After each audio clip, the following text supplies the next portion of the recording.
English কাউন্টিতে খেলতে গিয়ে শিউরে ওঠার মতো এক পরিস্থিতির মুখোমুখি হয়েছেন টাইগার তারকা ওপেনার তামিম ইকবাল। খ্রিস্টান উগ্রবাদীদের এসিড হামলা থেকে কোনো রকমে রক্ষা পেয়েছেন তার স্ত্রী আয়শা সিদ্দিকা।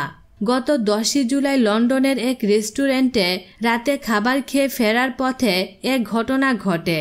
বাংলাদেশ ক্রিকেট বোর্ড বিসিবির এক সূত্র জানায়, ওই বিদ্বেষমূলক হামলার পর এসেক্স কাউন্টির সঙ্গে চুক্তি মিটিয়ে দেশে ফিরেছেন তামিম ইকবাল। সংশ্লিষ্ট সূত্রগুলো জানিয়েছে, রেস্টুরেন্ট থেকে বের হবার পর তামিমের হিজাব পরিহিতা স্ত্রীকে দেখে একদল খ্রিস্টান উগ্রবাদীরা ধাওয়া করে। তাদের হাতে অ্যাসিডও ছিল। হামলা থেকে বাঁচতে শিশু সন্তান নিয়ে নিরাপদ আশ্রয়ে ছুটে যান তামিম দম্পতি। পরে হামলাকারীরা চলে গেলে ঘটনাস্থল ত্যাগ করেন তারা। প্রসঙ্গত, সাম্প্রতিক দিনগুলোতে মুসলিম হিজাব পরিহিতা নারীদের লক্ষ্য করে যুক্তরাজ্যে বেশ কয়েকটি অ্যাসিড হামলার ঘটনা ঘটেছে। এ ধরনের হামলা ক্রমশই বাড়ছে।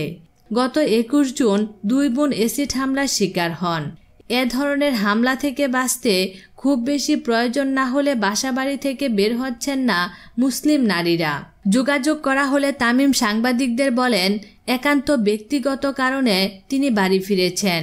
প্রসঙ্গত, কাউন্টি ক্রিকেটের টি-20 সংস্করণে এসেক্স ইগলসের হয়ে খেলতে গত শনিবার ইংল্যান্ডে উড়ে গিয়েছিলেন তামিম। খেলেছেন মাত্র 1 ম্যাচ।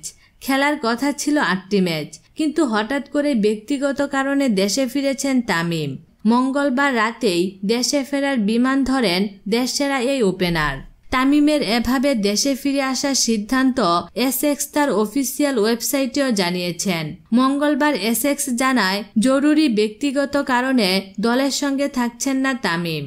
আমরা তাকে শুভেচ্ছা জানাই এবং তামিমের ব্যক্তিগত ব্যাপারকে সবাই সম্মান জানালে আমরা খুশি হব। কাউন্টিতে খেলতে গিয়ে এবার এসেক্সের হয়ে কেন্টের বিপক্ষে মাঠে নেমেছিলেন তামিম। সে ম্যাচে তার অবদান 7 রান। প্রথম 5 বলে 1 রান নেওয়ার পর বিশাল এক ছক্কা। তবে এর পরের বলেই আউট হয়ে সাজঘরে ফিরে আসেন তিনি। খেলাধুলা ও বিনোদন জগতের নিত্য নতুন খবরাখবর জানতে আমাদের চ্যানেলটিতে সাবস্ক্রাইব করার জন্য আপনাকে আন্তরিক ধন্যবাদ।